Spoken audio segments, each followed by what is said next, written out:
எங்கிருந்து வருது? இப்போ வந்து நம்ம ஒரு செவுத்துல சாந்துன்னு நல்ல வசதியாக கூட உட்காந்துக்கலாம், ஒரு காற்று தான் தெரியுது. ஆனா அந்த செவுறு வந்து நம்மளால சாய்ச்சாரு எப்படி இருக்கும்? அது மாதிரி நாம் தான் ஒண்ணுமே நம்ம பகையை தேடிக்கிறோம் கண்டு. இறைவனுக்கும் நமக்கு விரோதமே கிடையாது. இறைவன் நம்ம சண்டை போட்டுக்கிறோம், இவர் பணக்காரா இருக்காரு, இவர் ஏழ்பாட்டு நகராரு, அவர் பிடிக்கிறாரு. அப்போ அந்த அறிவு கொண்டுதான் நம்ம வளர்ச்சிக்கிறோம். வந்து நம்ம குடும்ப வளர்ச்சிக்கிறோம். அறிவு ஆன்மீகம் சொன்னா சாந்த உணர்வு, சாந்த கோபம் குடிக்கிறது. அந்த கோபப்படுற குடும்பம் குடினா அந்த குடும்பம் அதிகமான கோபம் புரியாவே அந்த வச்சு கணவன் பண்ணிடும். அது பசங்க மேலே கோபம் பண்ணிக்கின்னு, பசங்க வந்து பெரியவங்க மேலே கோபம் பண்ணிக்கின்னு, இதெல்லாம் பண்ணிக்கின்னு நம்ம வாழ்க்கை சீரழிச்சிடும். அதே மாதிரி அச்சுதாசன் என்ன பண்ணாரு, பெற்று உணராது பேதை தவிர்க்கிறோம் முற்றும் பாவலம் சொல்லிடுறோம். மூட்டை தான் பேசிக்கிறோம் கண்டி, அந்த லைன்ல இல்லை. ஏன் இல்லைன்னு சொன்னா குடும்ப சங்கடம் அப்படின்னு நானே அந்த கொஞ்சம் கொட்டி கத்துறேன் கொஞ்சம் ஆசை. எங்க வீட்டுல அந்த கொட்டி வச்சு 2 கட்டம் இருந்தா அப்படி வேலை நம்ம காய் கொண்டு வைக்கணும்னுங்கிறான். அப்போ சன்னியாசபுரம் வீட்டுல வந்து சேயும் மனைவி தான்.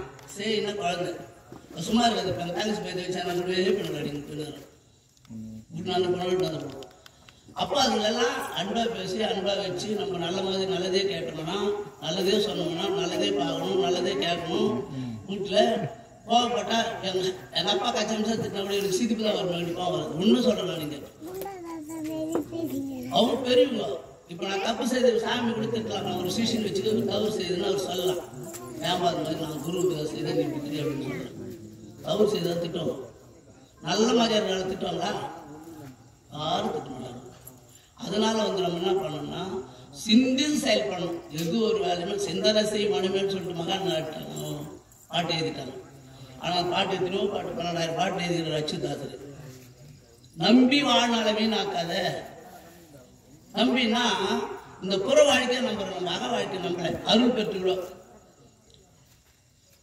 நம்பி வாழ்நாளை வீணாக்காது, ஞான மார்க்கம் அதனை போக்காது. நம்பி வாழ்நாளை வீணாக்காது, வெம்பவ வினைகளை விரும்பி கூறிந்துழன்று. வெம்பவன்னா ஒரு பழம் நல்லா பழுத்து சாப்பிட்டோம்னா அது நல்லா டேஸ்ட். விரும்பி போன பழத்துல பேரெல்லாம் கல் வச்சு பழுத்து இதெல்லாம் டேஸ்ட் ஆகுது. பார்த்தீங்கன்னா ஒரே பழம் எந்த பழமும் செயற்கை பழம் இயற்கை பழங்கள் சொல்லுவாரு.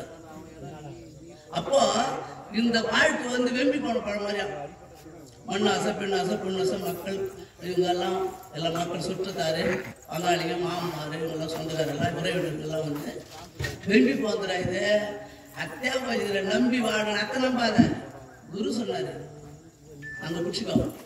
அத்தை நம்பு. நம்பி வாழ்நாளை வீணாக்காது, ஞான மார்க்கம் அதனை போக்காது. குரு சொல்லிக்கிறாரு. அதை போயிட்டு பத்திரமா வச்சிருந்தாரு. அதை வச்சுக்கின்னு உள்ளுக்குள்ள நம்ம வெளிக்காட்டிக்கணும் அவசியம் இல்லை. ஒரு ஆன்மீகத்தை ஒரு அருள் உபதேசம் வெளிக்காட்டணும் அவசியமே இருக்கு. மனசுக்குள்ள சரி நடராசாமி இப்படி நம்மளுக்கு உபதேசம் பண்ணாரு, அதை நம்ம ஆர்வத்திலும் வச்சு ஒரு தங்கத்தை நான் வடமை பண்றோம். ஒரு பொட்டில் வச்சு 2 சாவி போட்டு கூட்டுறாங்க. அது மாதிரி பொருள் பெறல் பற்றி இந்த அருள் மேல இல்லை. யாரு நான் கூட அருள் வாங்கிறேன் இல்லை, தவிர்த்தான் போகுது. அப்படி இருக்கும்போது வெம்பவ வினைகளை விரும்பி கூறிந்துழன்று மிகவும் நெஞ்சாத மெனி வெறி கொண்டு வெறியாயிட்டான். நான் என்னதென்று எந்த பாரு அதேற கான்செப்ட் எந்த அது எந்த இல்லை எந்த அப்படின்னு. அப்போ இதுல இருக்கிறோம். வெம்பவ வினைகளை விரும்பி கூறிந்துழன்று மிகவும் நெஞ்சாத மெனி வெறி கொண்டு யார் எனதென்று நம்பி வாழ்நாளை வீணாக்காத. துணி மிகும் பல ரோகங்களோடும் வாழ்வாள மூட்டை தோல் துருத்திய வைத்திடும் கூட்டை. ஒரு குரு சொல்றாரு பால்சல், தோல் துருத்தினா எனக்கு தெரியாதே இருந்துச்சு. அப்போ அந்த வெட்டப்பாறை கத்தியெல்லாம் வடிக்கிறாங்க பாருங்க. அதுக்கப்புறம் வந்து ஒரு தோல்ல கட்டை போட்டு பின்னாடி ஒரு ஊதாங்கல் மாதிரி வச்சுட்டு அதை பங்க் பண்ணாங்கன்னா போய் காத்துடு. அப்போ அதே தான் இது தோல் துருத்தினா இது சுவாசம் வந்து இது மூச்சு போயிட்டே இருக்கு, இது அடிக்குது, வேலை வருது. துணி மிகும் துணி துணினா உடம்பு துணி மிகும் பல ரோகங்கள் ஒழும் பழமல மூட்டை ஒரு துருத்திய வைத்திடும் கூட்டை அனாத தண்ட பாணிகள் நடித்திடும் கூடத்தை இந்த கூட அக்னிக்கும் மண்ணுக்கு ஆகாரமாகுது அக்னிக்கும் மண்ணுக்கும் ஆகாரமாகும் இச்சடலத்தை நம்பிவானாலை வீணாகாது ஜனனம் என்னும் மருந்து சார்ந்திடும் சங்கூடத்தை ஜனனம் என்ன உலகம் அது மருந்து ஜனனம் என்னும் மருந்து சார்ந்திடும் சங்கூடத்தை சம்பாரிந்திடும் சஞ்சரிக்கும் இடத்தை ஆனாத தண்ட பாணிகள் நடித்திடும் அக்கூடத்தை அக்னிக்கும் மண்ணுக்கும் ஆதாரமாகும் இச்சடலத்தை நம்பிவானாலை வீணாகாது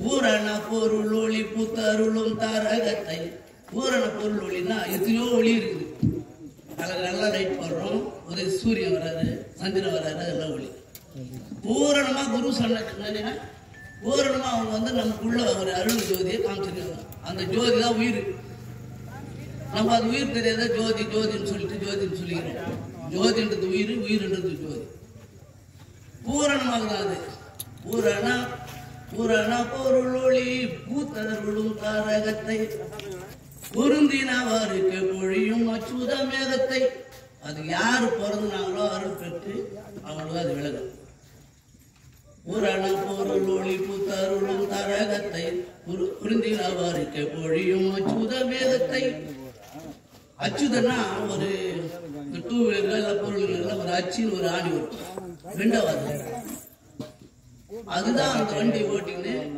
நல்லா தாங்கக்கூடிய சக்தி அந்த அச்சுன்னா அவர் சொன்னது அச்சுதாசர் சொன்னார் அச்சு இதுக்கு வந்து நம்ம குரு சொன்னதுதான் இந்த உடலுக்கு தான் ஆணி இது அந்த பெரிய ஆணியோட நாடு வரும் அந்த தெற்கு நாடு அதான் ஊர்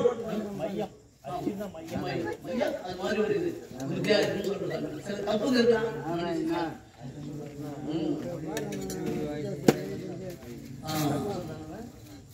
அது ஒளி ஒளி வாங்கிக்கிறது அப்போ நாம் என்ன பண்ணுறோம் மனிதர் வந்து உள்ளுறோம் உறங்குறோம் தூங்குறோம் கத்துக்கிறோம் காலையில் எழுந்துக்கிறோம் சரி ஏதோ குழப்பையே பார்த்துக்கிறோம் ஒரு நாளைக்கு மரணம் வந்து நம்ம மரணம் வந்து கிட்ட வந்துட்டு பிறகு ஏன்னா அந்த நோயெல்லாம் தரான்னு சொன்னா அது தரணும்னா நம்ம வந்து இறைவன் நினைக்க மாட்டோம் சுத்தமா ஒரு ஆள் கூட அப்பதான் இவங்க அந்த வயசு மேல நல்லா ஓடுவாங்க ஆடுவாங்க குழப்பமாலே இருப்பாங்க அவர் முட்டி நோய் வச்சிருக்கோம் ஐயோ இந்த பாரு கடவுள் கொஞ்சம் முட்டி வலி வச்சாரு இந்த கடவுளுக்குள்ள கண்ணு இல்லையா இவருக்கு என்ன சாமி இப்படி பண்றாரு நம்ம அப்போ மரணத்துக்கு போகும்போது நம்மள நினைக்கணும் நைக்கிட்டு வா சாமி நீங்க வந்து பேசுங்க சாமி ஏதோ நம்ம தப்பு இருக்கலாம் 3ஆம் கிளாஸ்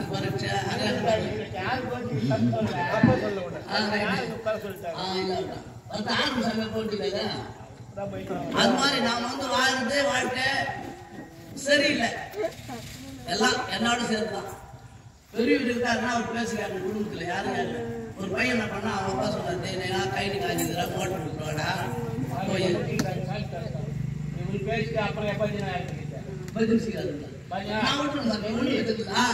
அப்போ சரி ஏன்னா அந்த குரல் கட்டுறேன்னு தெரியும் ஏன்னா அனுபவத்துக்கிறோம் பஞ்சு மோட்டர் விட்டு வாடா அப்படின்னு சொன்னா அது சினிமா தேட்டரி புடிச்சது அது முடிச்சிருந்தாங்க அப்போ அது சினிமா தேட்டரி புடிச்சது அங்க ஒரு பெரிய பெருசு மண்டபத்துக்கு வீட்டு வருது அப்பா பேசி கேட்டுதா நேரம் கை நீ தண்ணி பாய்ச்சிருக்கோம் இவங்க உடம்பு புண்ணாயிருக்காது அப்போ மதிக்கணும் ஒரு காலத்துல பெரியவங்க வந்தாங்கன்னா நாங்க கீ இறங்கிப்போம் ஒரு வேறுபாடு வந்தாங்க இன்னைக்கு வயசான இறக்கிறாங்க இப்போ பேச வாழ்படுத்த பெரிய உள்ளவங்களுக்கும் மகான்களுக்கும்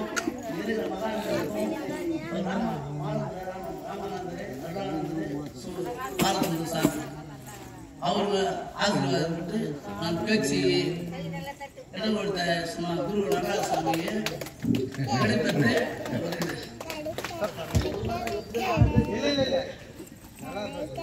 பேரன் வைத்திருக்கிற அதிகாரம்